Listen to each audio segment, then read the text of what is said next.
Hi, I'm Craig with ApplianceVideo.com. Today, we'll be taking a look at the rotor assembly on this Samsung top-load washing machine.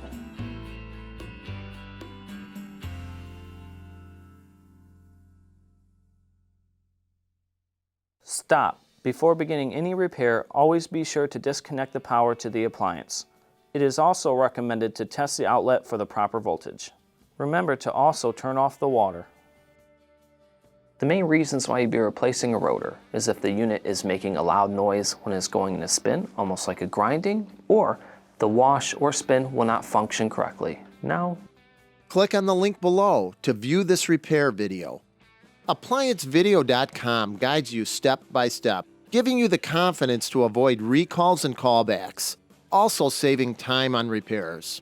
Whether you're up against an uncommon repair or the latest appliance on the market, our videos have been created with you in mind.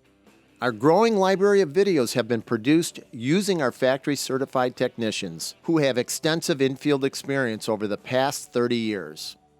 ApplianceVideo.com provides high-quality repair videos that anyone can follow, regardless of their skill level. We are here to help. Click on the link below to view this repair video and let us help you do it right the first time.